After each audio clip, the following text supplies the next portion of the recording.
Good morning, everyone, and welcome to the WMATA board meeting for January 28th, 2021. I'd like to ask the board corporate secretary, Ms. Ellison, to call the roll. Ms. Ellison. Thank you. Chair Smedberg. Present. Vice Chair Gideby Jenkins. Present. Vice Chair Goldman. Present. Alternate Director Rouse. Present. Director Letourneau. Present.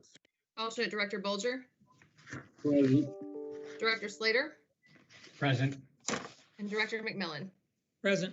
Mr. Chairman, you have a quorum. Thank you, Ms. Ellison. If there are no, let's see, we have an agenda before us. You see that it's a relatively straightforward agenda this morning. If there are no objections, we'll consider the agenda as approved as presented. Are there any objections? Hearing none, the agenda is approved. We'll move on to the approval of the minutes. We have 6 sets of minutes for approval this morning. The December 10th, 2020 board meeting, the January 14th, 2021 special board meeting, and executive sessions for December 10th, 2020, December 30th, 2020, January 5th, 2021, and January 14th, 2021. I'd like to consider these minutes approved as presented, unless anyone has any comments or suggestions or objections to any of the minutes as presented. Does anyone have any comments or objections? Hearing none, the minutes are approved. Thank you very much. Next, we'll move on to the employee spotlight. We have Mr. Wiedefeld will be introducing 2 honorees this morning. Mr. Wiedefeld. Good morning, Mr. Chairman and members of the board. As we all know, distressing events can take place at any time, and our colleagues on the front line can find themselves in a challenging position of saving customers from injury or self-harm. 2 incidents, one that occurred just yesterday at McLean Station, demonstrate the heroic actions of our employees when confronted with individuals contemplating suicide. Last month, Transit Police Officer Elliston Floyd was at the White Flint Metro Station when he made contact with a customer who acknowledged she was considering attempting suicide. Officer Floyd pulled out his cell phone and immediately called the National Prevention Hotline, then offered his phone to the woman so she could speak with a crisis specialist. While the customer spoke with the hotline representative on the phone, Officer Floyd requested first responders' assistance at the station. Fortunately, with the situation de-escalated, medics arrived and helped transport the customer to the hospital for evaluation. In a separate incident yesterday at McLean Station, Station Manager Woodrow Campbell rescued a customer from the tracks. Station Manager Campbell encountered the man on the tracks as a train stopped before it entered the station. Mr. Campbell attempted to talk to the man, and from a safe position on the platform, he tried to walk to the end of the platform so he could exit the tracks. Sadly, the man was very distressed and reached for the 3rd rail in an effort to end his life. Mr. Campbell quickly went down on the tracks to rescue the man, and using his own strength and will, he was able to keep him from reaching the 3rd rail. Transit police arrived to assist, and the man was safely secured and transported to a hospital for help. Please join me in recognizing Officer Floyd and Station Manager Campbell for their heroic life-saving actions that reflect both the courageous and compassionate approach they bring to their jobs every day. Thank you, Mr. Chairman. Thank you, Mr. Wiedefeld. Officer Floyd and Station Manager Campbell, would you like to say anything? Officer Floyd? Yes, good morning. Good morning, everyone. Good morning to the board. Yeah, thank you for recognizing, but that's a lot of times, like we tell people in the transit system as transit officers, there's a lot of things that goes on in the transit system where it doesn't get recognized a lot and the actual public doesn't see. So what I was doing that day is just something that goes on that many officers do on a day-to-day basis. If it's not rescuing someone that's committed trying to take their own life, it's rendering life-saving procedures for somebody that may have fallen ill on a train or on a bus. And a lot of times too, it's just simple things of like giving people directions as to where to to go on about through the system. So I just feel like at that day, I just happened to be in the right place at the right time to give that lady the assistance that she needed at that moment, because she was very down and depressed. So it just, from the training that I've gotten, being a transit officer, coming on 11 years, I was happy to put it into use and get her the help that she needed. So thank you guys for recognizing me, and I appreciate everything. Thank you. Well, Officer Floyd, we applaud your initiative and your compassion, really, and stepping in and doing what is right. Before we turn it over to Mr. Campbell, any other board members, would they like to say anything? We echo the sentiments on behalf of the chair. I would also just say that during this time, as we are all in dealing with the pandemic and the need for greater awareness of mental health challenges that people are facing, not just at work, but also in our personal, individual, but also at work, at within our society. I think that we often don't recognize the work of the day-to-day essential workers. And I want to just also thank the officers who, over these last 3 weeks, have dealt with a lot as representatives of our nation's capital. So I thank you for being an ambassador and a shining example of what we continue to do in supporting not just our riders, but also the nation as well in the region. So thank you for your leadership. Mr. Floyd, if you could you turn on your camera? I think I'm getting texts here. We'd like to see your face if we could. Is it on? Well, we can obviously hear you, but There you are. Oh, there you are. Okay. Yeah, I can see myself, but I thought everyone else could see me. Okay. How you looking? How you looking this morning? Pretty good. There you go. All right. Well, again, thank you for your service and again your compassion and initiative in saving someone's life. So, thank you, sir. Mr. Campbell. Hello, good morning, everyone. Good morning. First, I just want to say that I'm thankful that I was in a position to help the gentleman, but also just to piggyback the training. It wasn't for the training that I've had. I mean, I've been here a while, and we get a lot of training, and sometimes you hate going. You're like, oh, here we go again. But that's a testament to the training we get here at Metro, and it is inside you, and it kicks in when you need it. So I'm thankful for that. Well, again, the same sentiments. Thank you for your efforts, and glad to hear both of you say that the training was key and sort of critical to how you responded. So thank you very much. Would anyone else like to say anything? Any board members? Yeah. Mr. Wiedefeld, like to close it out? Yeah, again, I just want to thank Officer Floyd and Mr. Campbell. Mr. Campbell and I spoke. I know he gives me a little hard time every now and then, and his sister does as well. She's a big Ravens fan, so we get to trade barbs every now and then. But Mr. Campbell and again Officer Floyd, I think they reflect so much of what these frontline people do every day. They really do. Whether it's the little things or these life-saving things, they really do go the extra mile day in, day out. I hear it constantly and I see it. And so I think it's just so important to recognize, to the public so that they see these gentlemen and women when they do these work. So thank you for giving us the time to do that.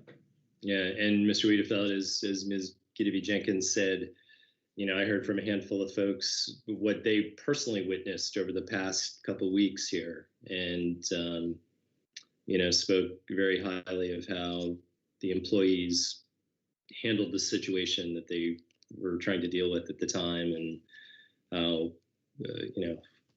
how comforted they were to sort of see that, and sort of sad at the same time that they had to actually endure that. But anyway, so thank you both, Officer Floyd and Mr. Campbell. Thank you. Thank you, guys. All right. And, Teresa, Ms. Imposado, I apologize. I saw you on earlier. Do we have a safety message this morning? Good morning, Mr. Chairman. Yeah. We do. Okay. With all of the time that we've been spending in our homes this past year, it becomes all the more important that we safeguard our families from household risks. The National Safety Council and the Environmental Protection Agency have designated January as National Radon Action Month.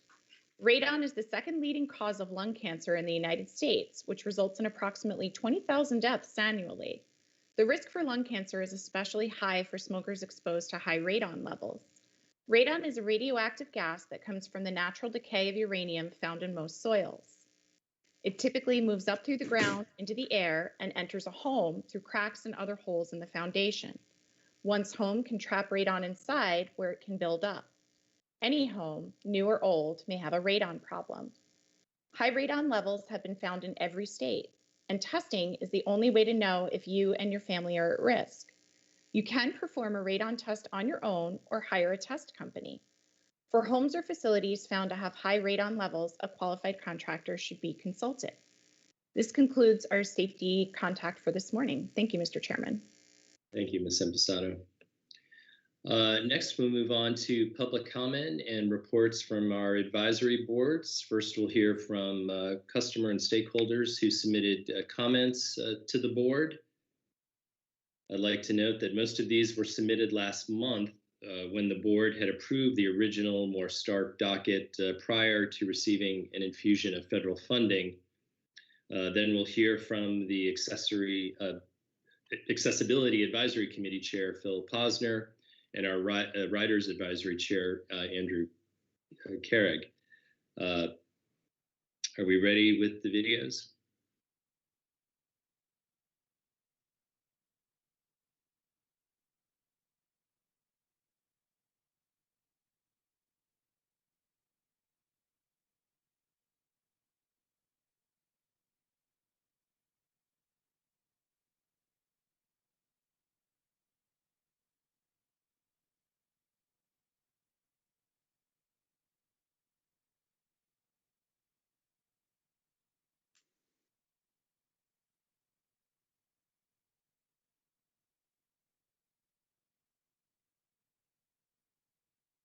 Hold on one moment.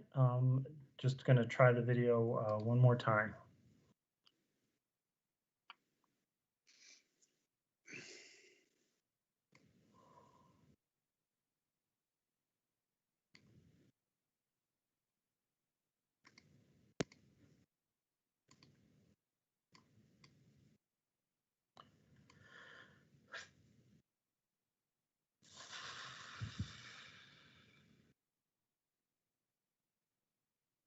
Thank you for your patience, everyone. Hopefully we'll have the video here momentarily.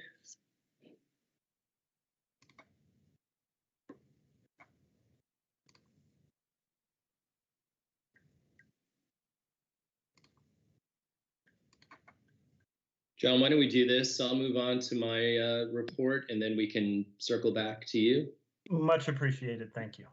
Okay. All right, so let's come back to the writers' comments and the advisory committee's reports. So now we'll move on to the chair's report. We have 3 items of business before us today. First, we have new appointments to the Writers' Advisory Council, or the RAC. I move approval of the following appointments for the RAC: for Virginia, Madison O'Connor, with a term to expire in December 2021, and Brian Mayer, with a term to expire in December 2022. For Maryland, Charmaine Todman Nuwanji, and reappointment of Rebecca Mason, with terms to expire in December 2022. For at-large seats, Andrew Hsu, and reappointments of Carolyn Barasco, with terms to expire in December 2022. Is there a second? Second. Second. Thank you, Secretary Slater. Seconded by Secretary Slater. Any discussion? Ms. Gideby Jenkins. No discussions, just my deep appreciation to the volunteers who are hoping to inform the board and just continue a continued commitment to helping us understand the lived experience for those who are writing the system each and every day. I also just want to thank the jurisdictions for filling the vacancies accordingly. So thank you. Thank you. Mr. Goldman. Nothing. Okay, thank No you. comments. Mr. Rouse. Nothing for me. Thank you, Dave. Mr. Letourneau. Nope, nothing for me. Agree. Thank you for those willing to spend the time to provide us their input. Yeah. Mr. Bolger. No comment. Yeah. Secretary Slater. Good morning. Just thank you for their willingness to serve. Thank you. And Mr. McMillan. No comment. Thank you. Okay. If there's no further discussion, I'll ask Ms. Ellison to call the roll. Ms. Ellison. Thank you. Chair Smedberg, Aye. Vice Chair Gideby Jenkins, Aye. Vice Chair Goldman, Aye. Alternate Director Rouse, Aye. Director Letourneau, Aye. Alternate Director Bolger, Aye. Director Slater, Aye. Director McMillan. Aye. Mr. Chair, the motion passes. Thank you, Ms. Ellison. Next, we have an at-large vacancy on the Metropolitan Transit Police Department Investigations Review Panel that we would like to fill. Therefore, I move the appointment of Laura Liswood to serve on the panel. Is there a second? Second, Mr. Seconded by Chairman. Mr. Goldman. Any discussion? Ms. Gideby Jenkins?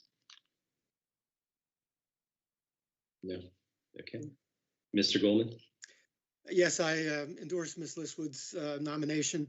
She's a resident of Maryland, and we had urged her on my colleagues this appointment the last go round, and I'm appreciative that with this vacancy we can now move forward and appoint her to this at-large position on the Police Review Board. So I certainly support this nomination and action by the board. Thank you, Mr. Goldman. Mr. Rouse? No comments, but thank you for serving. Yeah. Mr. Letourneau? No comments. Mr. Bolger? Nothing, Mr. Chairman. Okay. Secretary Slater? Just thank you for serving. Thank you. Mr. McMillan? No comments. Thank you. Okay. If no further discussion, I'll ask that Ms. Ellison call the roll. Chair Smedberg, Aye. Vice Chair Gideby Jenkins, Aye. Vice Chair Goldman, Aye. Alternate Director Rouse, Aye. Director Letourneau, Aye. Alternate Director Bolger, Aye. Director Slater, Aye. and Director McMillan. Aye. Mr. Chair, the motion passes. Thank you. Thank you, Ms. Ellison.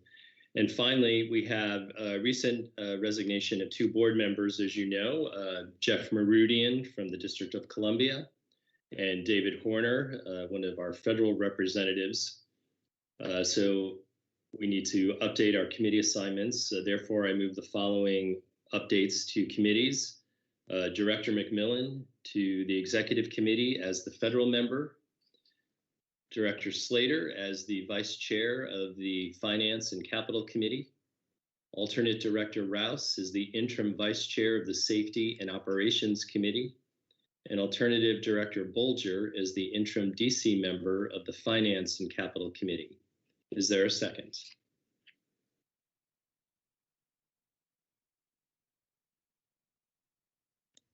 Second. Seconded by Mr. Letourneau. Okay. Is there any discussion? If there is none, Ms. Ellison, please call the roll. Chair Smedberg, Aye. Vice Chair Gideby Jenkins, Aye. Vice Chair Goldman, Aye. Alternate Director Rouse, Aye. Director Letourneau, Aye. Alternate Director Bolger, Aye. Director Slater, Aye. and Director McMillan. Aye. Mr. Chair, the motion passes. Thank you. And Ms. Ellison, are we ready with the videos or should we move on to the general manager's report? Let me check with staff. Are we ready for the videos? There we go.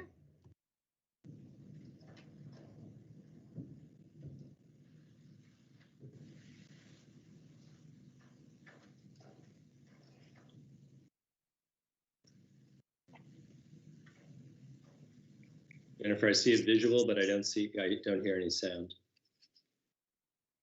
Cleveland I Park. believe.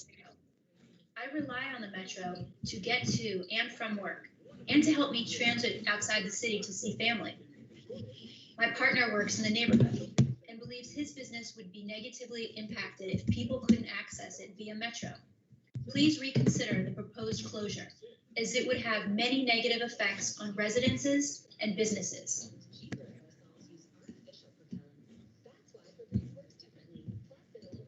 Outside the city to see family. Public comment 2. My partner works from Larry Strauss, District of Columbia. I would hate to see the Cleveland Park Metro Station close again, as it is necessary for our tax clients to get to H&R Block at 3337 Connecticut Avenue. I also use the station to get to our offices at 1701 K Street. The station is needed to support a very vibrant neighborhood. District of Columbia. Good to see the Cleveland Park Metro Station. Public comment 3 from Jordana Paul, District of Columbia. Cleveland Park needs its metro station and bus routes to stay open. This is essential to our neighborhood's vitality, and many of our residents rely on this service to go to and from work. I myself and others will return to work soon and will need these transportation methods to enable us to return to work.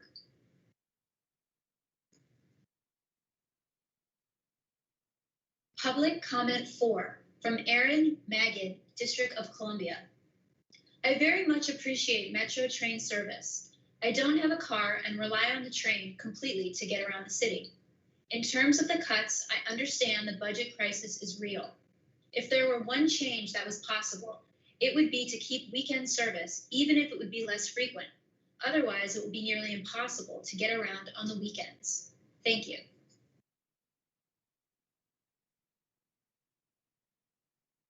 Public comment 5 from Gideon Davis, District of Columbia. Please wait before determining the FY22 budget. The metro stations that are likely to close include Virginia Square, where my new job will be after COVID-19 is over. Federal contractors living in DC need to work in Maryland and Virginia, since the federal government and its contractors have very slowly started moving out of DC because of high real estate prices. We DC residents need Metro more than ever. Until COVID-19 got worse, I was working in McLean, Virginia. After being out of a project because of COVID-19 related service cuts since October, I'm finally going to get a new assignment at Virginia Square. I will go to the building after COVID-19 is controlled.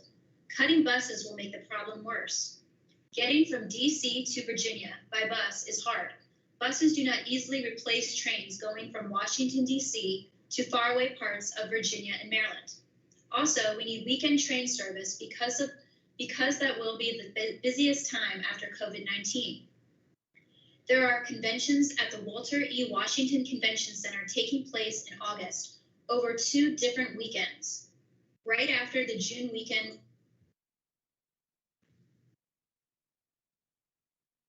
These 2 weekends will be very busy.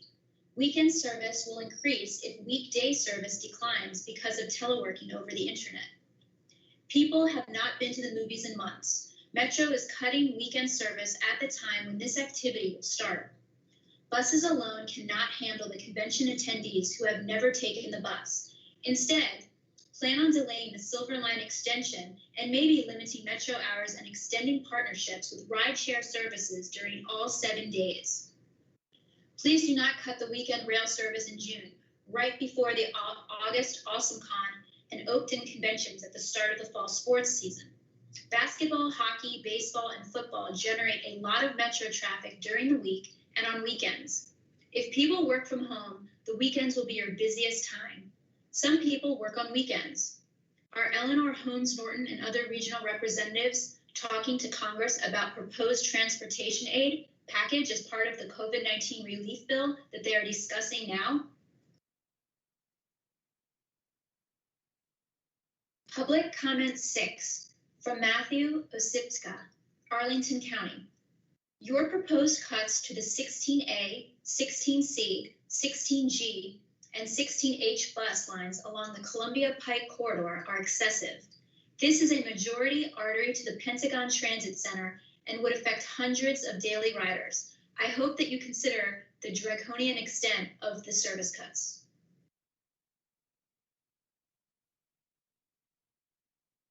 Public comment 7 from Lori Preston Eaton, outside of DC.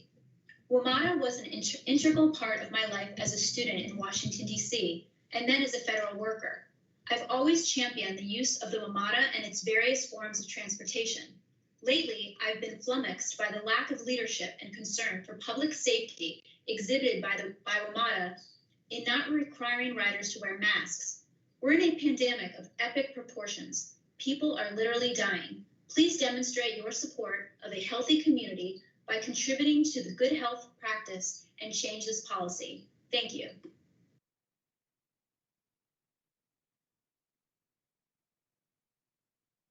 Public comment 8 from Kevin Gonzalez. Gentleman WMATA, through this message, I want to make you aware of a problem in your system. I know that you share a lot of information about using face masks in an effort to prevent COVID-19. It is announced on a regular basis when I ride. No driver is supposed to allow anyone without a cover on buses and on trains, but I do see how many people get in the system without a face mask, and the driver says nothing. Many of them are not wearing them either. At the metro stations, they pass in front of the station manager, which WMATA has at the kiosks, and they are not displayed anything because they enter without a mouth cover. We still have a large number of cases. I use the bus and Metro Rail every day to get to work, and I always see this bad situation. And by the fault of one who is not covered, up to more than 25 cases of COVID-19 can be seen. Thank you. I hope you take action in this regard. Thanks.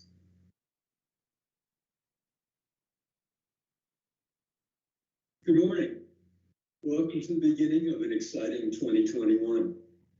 As we transition from the financial and pandemic challenges of 2020, we want to thank Mr. Spedberg, Mr. Wiedefeld, and Mr. Leader for meeting with the AAC to keep us informed of the work done to keep WMATA functioning and viable, and to listen to our thoughts from the disability communities about the economic health and transit challenges that they are facing.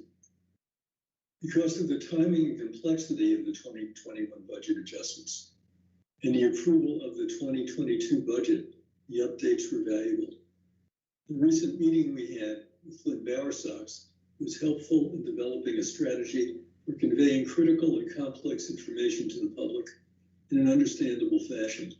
This will be essential in order for the board to receive critical feedback from the public on issues arising from new initiatives arriving from, to WMATA and the jurisdictions from the incoming federal executive and legislative branches, as well as changes in COVID issues. We also wish to congratulate Mr. Marushian on his appointment to the Biden Transportation Transition Team and to thank him for his work in the past at DOT, DDOT, and WMATA in support of transportation needs of seniors as well as people with disabilities. In December, in addition to the very productive visit from Mr. Wiedefeld with discussions of the budget, communications as regards to the letter of ADA requirements and usability issues, as well as the recent purchase of sedans for Metro Access use, we were updated on the new fare gate sounds and Metro Access communications to customers dealing with weather outages and particularly timely security issues surrounding the inauguration. The general manager provided an update regarding the fiscal years 2021 and 2022 budgets. Mr. Wiedefeld informed the committee about the time frame that will be covered by the CARES Act and the deficit for the remainder of fiscal year 21. The AAC shared Mr. Wiedefeld's concerns for employees losing jobs, customers losing service. At the same time, the AAC appreciates different ways that WMATA is trying to provide service to those who may need it the most. With that being said, we recommend the 43 bus route be reviewed, as many seniors use this bus service in the DuPont Circle area and are having to wait long periods of time for bus service. We also suggested looking at microbus pilots currently in Montgomery County and DC's pilot Ride to Rail to supplement potential out-of-service cuts. We also suggested working with private entities and the government to develop shuttle support for their employees, where they would supply the buses or pay for the buses and the drivers, and WMATA would organize the work of the program. The recent motions discussed and passed by the Finance Committee and Board January 14th show positive agility in responding to system needs, as well as passenger needs, in a changing fiscal and pandemic environment. We were happy to hear that there is no plan to reduce the Metro Access service area or service times included in the 2021 and 22 budgets at this time. In addition to those meetings, we met with Terry Anamachi, the project manager of capital funding, who provided an update about the new fare gates along with alternative sounds. Ms. Anamachi has visited the AAC and the VRS a few times in the past. Each time she received feedback and returned with an update. During this meeting, she played various tones for the new fare gates and showed us the visual indicators for specific tones.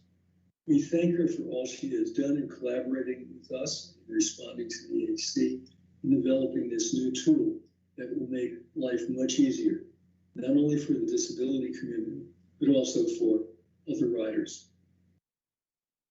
Recently, the Metro Access Call Center has experienced some technical difficulties.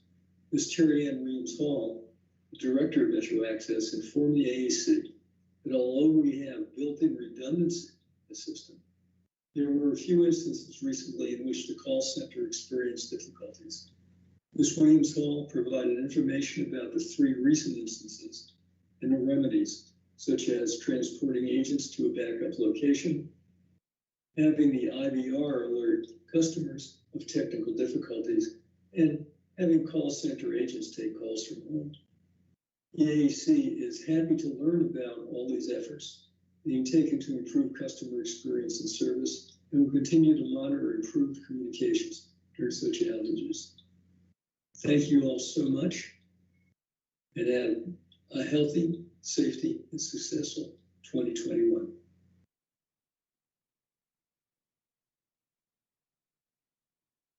And members of the board, it's my privilege and pleasure to be able to present this month's Riders Advisory Council report.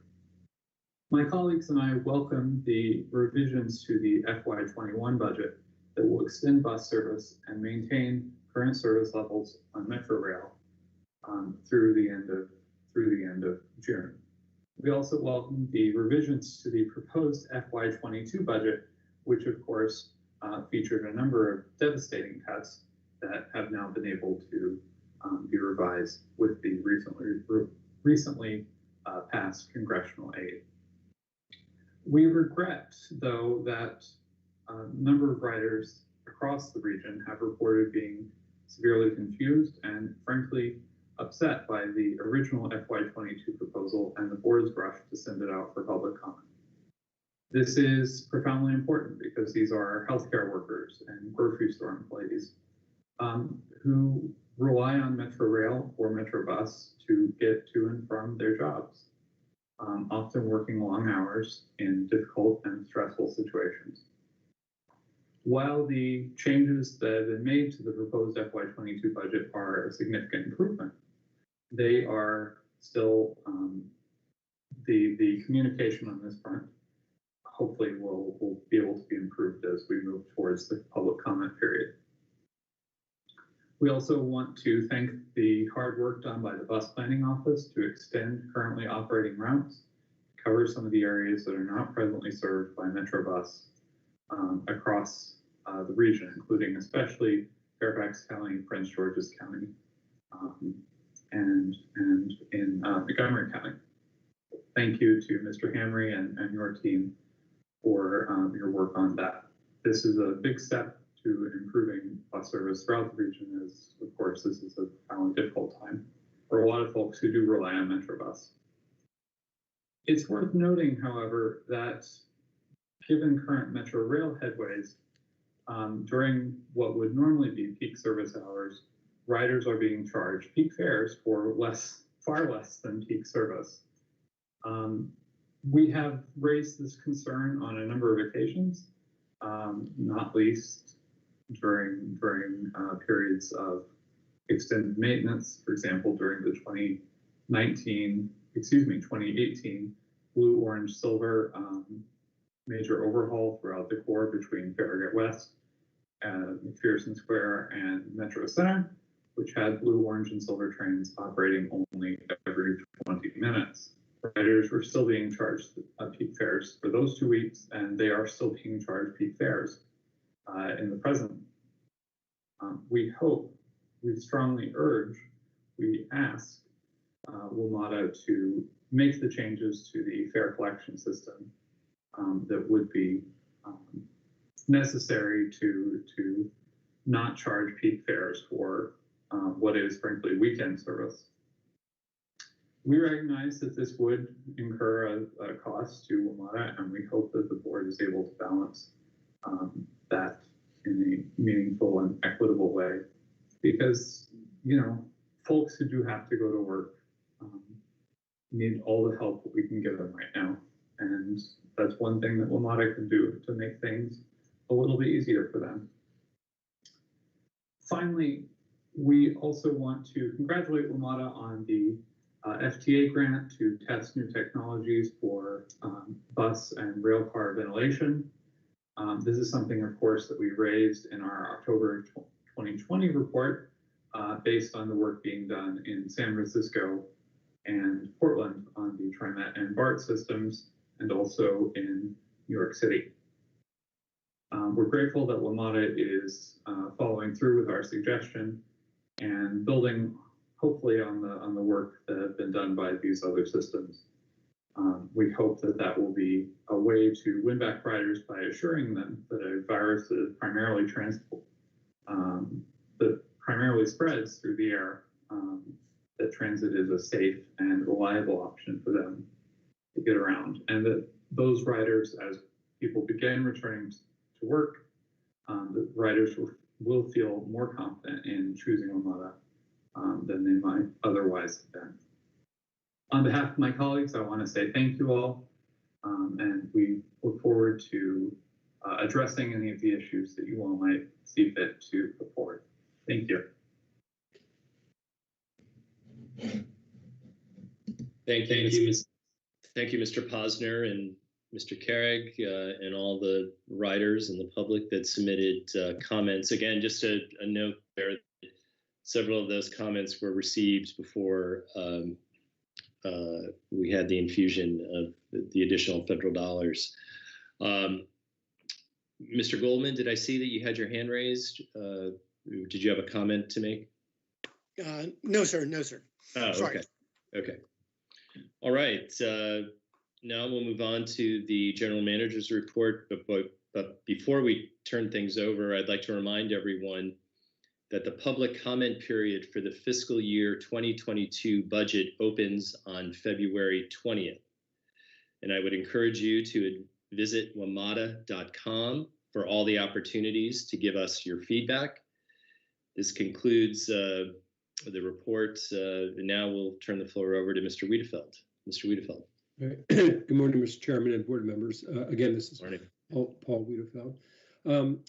First, I wanted to begin this morning by thanking everyone at Metro who played a role in supporting last week's presidential inauguration. As in past years, the Metro Transit Police Department welcomed law enforcement partners from across the country to assist us in this inauguration day. This is a photo of the gentlemen and women that joined us. More than 70 officers from outside the agency volunteered to ensure the safety and security of our riders and the public. Transit officers from Baltimore, New Jersey, New York, Chicago, New Orleans, Houston, Denver, San Francisco, all answered the call for assistance, and we thank them. And thank you, Mr. Secretary, for the Baltimore police that you sent down. In addition, thousands of National Guard troops were deployed to provide security support to the nation's capital during the inauguration, including some of Metro's own. As you can see, there's a photo here of the rock controller, Joseph Byron, he was among our one of our coworkers who was deployed. I applaud him and all the members of the National Guard for going above and beyond their duties, serving the region and the nation over the past few weeks. Working closely with our regional partners helped ensure Metro experienced no major issues during the inauguration activities. And despite enhanced security measures that closed stations and rerouted buses days in advance, our frontline staff continued delivering essential service to the region. I'd like to thank Metro employees, both our operation teams and the transit police, as well as our partners in the federal and regional agencies that together helped to ensure a safe and successful inauguration. Now I'm pleased to report that the Metro's 100-mile tunnel network is now connected with wireless service. Together with the nation's leading cellular companies, we have completed the final cellular service milestones, activating the 3 final segments of the red, yellow, and silver line. Customers can now communicate on-stream content throughout their journey on Metro, from the street to the station and on the train. The overall project required more than 400 miles of cabling and infrastructure throughout Metro's extensive tunnel system, along with additional components in shafts, stations, and above-ground connections, with much of the work taking place only when train service was not running. This project not only provides a better customer experience, but also addresses safety recommendations by the Metropolitan Washington Council of Governments. I'd like to thank the project team for their hard work, as well as the wireless carriers for their partnership. And lastly, I want to thank Senator Mark Warner and the Metro's congressional delegation for their support throughout the duration of this project.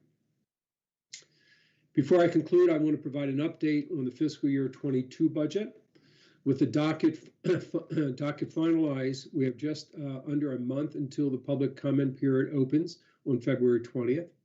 Staff are preparing outreach materials for the extensive public participation process, with signs going up in all Metro rail stations, at high ridership bus stops, and on board buses and Metro Access vehicles. In-person bilingual teams will collect comments in COVID-safe ways in Metro rail stations and Metro bus stops. And this year's outreach includes several new tactics that we hope will help us reach more customers across the region. For example, direct mailings to increase participation in low-income and minorities communities, communications toolkits for jurisdictional partners to use to inform constituents about proposed budget, virtual information sessions to brief jurisdictional partners and staff like BIDs and ANCs and other business community groups, and a new virtual hearing platform that will help ease participation and comment submissions. And as I think Mr. Posner mentioned, we've been working with the various committees to work ways to improve that. Public comments will also be collected through several channels: online survey tools on Metro's Metro website, where written comments can be updated, an option to complete the survey via phone, oral testimony submitted at one of the virtual public hearings held in early March. And of course, WMATA.com/budget will provide information hub on the budget proposal and how customers can make their voices heard. We look forward to opening the public comment period again on February 20th and engaging the public on these critical budget decisions. Thank you, Mr. Chairman. That concludes my remarks for today. Thank you, Mr. Wiedefeld. And, on behalf of the board, I want to, applaud Chief Pavlik and yourself and all the other individuals who were part of the inauguration efforts and keeping the public safe. I know a lot of coordination went on internally there and with our federal partners in particular. So please pass along our thanks for that. It's great to hear about the wireless effort. I know that's been underway for some time now, and once people are coming back, they'll be happy to hear that they won't be losing their connection halfway through the tunnel. So I know a lot of people will be happy to hear that. Does anyone else have any questions or comments for the general manager? Okay, hearing none. Thank you, Mr. Wiedefeld. Appreciate that. Now I'd like to turn the floor over to our Chief Safety Officer, Teresa Empasado, for an update on Metro's COVID response and recovery update. Ms. Empasado.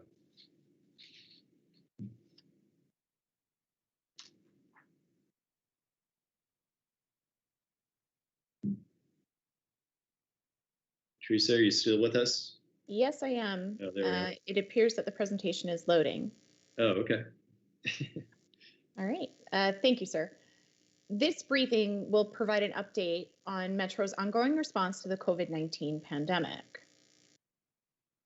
As a reminder, Metro initiated implementation of our pandemic response plans approximately 1 year ago in January of 2020, assembling our pandemic task force, an interdisciplinary team comprised of key stakeholders throughout the organization, including Metro's Chief Medical Officer, the Occupational Health and Wellness team, our operations team, supply chain management.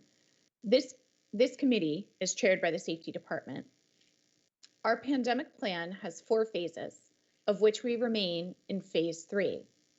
This slide depicts the transition from phase 3 to phase 4. At this point in our response, Metro is in the managed reentry step of phase 3 of our plan. Earlier briefings detailed the steps we've taken to address the pandemic and the alterations to work practices and service as a result of the evolution of events. As vaccine production and distribution continues to ramp up, Metro is preparing to move into the recovery phases of our plan. Metro has continued to work closely with regional partners in their efforts to enact their reopening and recovery plans. Currently, each jurisdiction has a number of orders in effect, subject to modification as needed in response to infection trends. We are in near constant communication with each of the jurisdictions as they progress through their plans. Most recently, and rather significantly, a nationwide executive order requiring the use of masks on all forms of public transportation, including intercity bus services and trains, was issued. Metro is working with a number of federal and local agency leaders to ensure that our existing efforts to require masks throughout the system are aligned with this new order. We look forward to enhanced compliance of our passengers and occupants of the system with wearing facial coverings. We continue to provide facial coverings throughout the system. We've also worked closely with jurisdictional health authorities to facilitate and coordinate access to the vaccines for our employees. Currently, Metro Transit Police and Occupational Health and Wellness staff have been registered to receive the vaccine in accordance with early phases in each jurisdiction, addressing law enforcement and healthcare workers. Additional members of our essential workforce have been pre-registered and will be able to reserve vaccination appointments as they become available in each jurisdiction. We anticipate widespread access to the vaccine for our essential workforce in February. Currently, Metro has received over 4,000 COVID-19 related reports since the beginning of the pandemic, including reports of close contacts and other exposures that may require quarantine. Of those reports, over 3,000 have been returned to work. 965 Metro employees, approximately 8% of the workforce, have reported COVID-19 infections, with 873 recovering and returning to work and 1 current hospitalization. Tragically, 4 members of the Metro workforce have perished due to COVID-19. In November, Metro began to offer on-site mobile testing events for employees to augment the existing jurisdictional testing resources. Over 1,000 employees have received COVID-19 tests, and we continue to host testing events approximately every 2 weeks. As noted in prior briefings, Metro increased service and frequencies as part of our managed reentry step of phase 3 of our pandemic plan, beginning in August of 2020. We've continued to monitor our operations to ensure that we are able to meet demand and have taken several additional steps to enhance safety. We've launched a real-time crowding information system and have resumed fare collection on buses earlier this month. Of note, ridership remains significantly depressed in comparison to the pre-pandemic period. Since the start of the pandemic, Metro has taken a science-based approach to our mitigations, emphasizing continued evaluation of new and emerging technologies and innovative solutions to reduce risk, relying on robust scientific evaluations in order to implement solutions.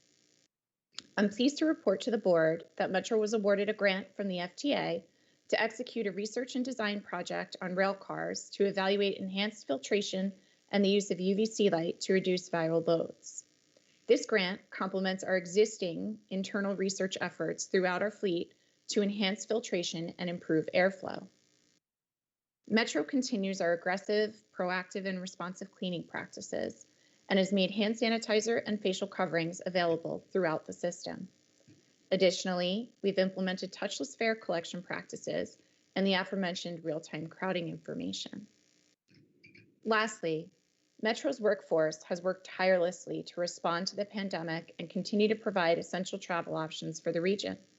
This has come at great personal sacrifice from staff who face the same pressures as our communities in navigating the pandemic and balanced their personal and professional obligations to continue to provide service. I'd like to extend gratitude to our workforce for their ongoing efforts. Metro has and will continue to prioritize the health and safety of our workforce by adhering to the latest guidance from the CDC and continuously evaluating opportunities to reduce risk throughout the system. This concludes our COVID-19 update, and I'm happy to address any questions. Thank you, Ms. Empesato. Does anyone have any questions for Ms. Empesato? Ms. Gideby Jenkins?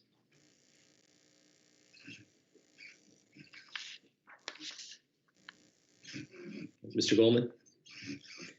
No questions. Very good briefing. Thank you, Teresa. Yeah. Mr. Rouse? No questions, but yeah, thank you for your continued efforts on this. Mr. Letourneau? Yeah, I do have one question. We are continuing to get complaints, and we heard them again today about the lack of mask compliance with riders. And I know you mentioned in the presentation just now that we're looking to make sure that we are being consistent with what the federal government's guidelines are. But I know, in the past, there's been challenges with sort of putting our employees in the position of having to sort of confront and police the mask issue just because of their own resources. But can you speak a little bit more just to that whole discussion? I mean, it's a common issue out there that we hear from riders, and I think it would be helpful just to kind of go back and sort of explain where we are with it and what our limitations are. Mr. Letourneau, this is Paul Wiedefeld. A few comments, and then Teresa can weigh in as well. We do not have our operators confront customers. If they feel that they're unsafe, they can stop the bus. They don't need to have people board if they're not wearing masks. They are basically can call the police, in to deal with specific issues. But similar to fare evasion issues, our experience has been that elevates to other issues very quickly. So again, I think the key here is what we're hearing from everyone. This is a community obligation, right? We all have the obligation to each other to abide by these common sense safety rules that we all have to abide by. Unfortunately, you do see it occasionally, just as I've seen it in other things in stores, and occasionally where you see it. It's unacceptable, but we do not want to put our employees, our frontline employees, in that position. We will handle it with police. And again, we're not looking, to get it to an elevated state there either. We basically have masks, we give masks, we offer masks to people. So again, it's, there's a certain segment that unfortunately just do not abide by the rules. When we will follow up with them with police, but again, it's, we're not looking to, again, elevate this much larger than it is. I think it's more important that everyone buys into what needs to be done here as we get through these next few months.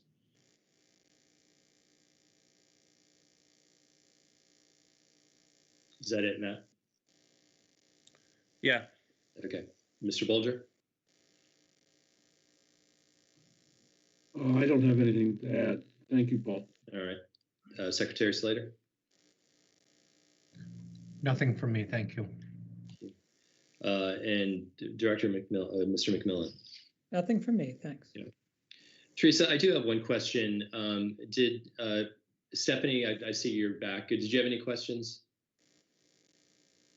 No, I didn't have any questions. I wanted to echo the notion of this is an issue that we've been, in terms of mask requirement versus enforcement, from an equity perspective, that this is something that we have taken seriously as a board, that we continue to try to find ways to ensure that we are encouraging that it is it's focusing on the majority and ensuring that those who are thanking those who have been wearing their mask and encouraging others to do the same, because it is for all of our health and safety, but also for our employees as well. And so I just wanted to echo that the tension point that we recognize in terms of enforcement and what we've seen happening across the country. I know that the administration has also put out a statement, and they're looking for stakeholder feedback on some of that. And I think it's important for us to also kind of share our lived experience of what that looks like. And I think across the country, placing that burden on the transit systems is a very hard responsibility. And so we hope that folks will comply and just do their part in ensuring that Metro is safe for all of us. Thank you. Thanks, Stephanie. Ms. Emposado, I did have two people contact me, and they were curious. Both had similar comments / questions. With the new variants that are out there, do any of your cleaning protocols or sanitation protocols change? At this point, no. The EPA registered disinfectants that we use have been shown sufficient to kill the variants on the coronaviruses. We have not detected or been alerted to any need to change our pre-existing protocols. Great. Thank you so much. And thank you for all your work, as people have said prior to this. So thank you, Teresa. All right, next we have reports by the jurisdiction and NVTC. I personally have nothing to report. Mr. Letourneau, anything for NVTC? And that comes from no, I mean, we're discussing the budget, of course. There was good feedback received so far from commissioners on some of the issues that the board is discussing, and so that's going to come in the form of public comments on behalf of the commission. Lots of interest in the Silver Line, of course, phase 2 opening on time, and quite a bit, as Mr. Speber can attest, of discussion on debt issues as relates to WMATA, and the preventive maintenance issue was a big topic of discussion with, believe it or not, to my colleagues, some of my Virginia colleagues had even stronger feelings on it than I did, as Paul can attest. So you know how it is with appointing authority, so we did our best to explain kind of what the situation is, and I think that dialogue is ongoing. And of course, we're also trying to stay in tune with what each jurisdiction's budget situation is, and keeping on top of that. So just to make sure there's no surprises coming to any of us. So, but I think that about sums it up. All right, Paul? Yeah, that's good. And Mr. Wiedefeld, I think you're visiting with NVTC. Is it this coming month or I believe March? Yes. It is this in February. Okay. The District of Columbia, Ms. Giddy B. Jenkins. No reports at this time. I want to just also thank Jeff for his service to both the district and also to the region. We are deeply excited about his willingness to step up and also serve this administration moving forward. I also want to just thank alternate member Tom Bolger for just always being available for the district and representing us through this journey. So I just want to thank Jeff, though, for his leadership and serving on the board. Thank you, Stephanie. Mr. Goldman, WSTC. Yes, let me take the opportunity to announce that WSTC, the Washington Suburban Transit Commission, will be holding one of its regularly scheduled forums on February 16th in the evening at 7 p.m.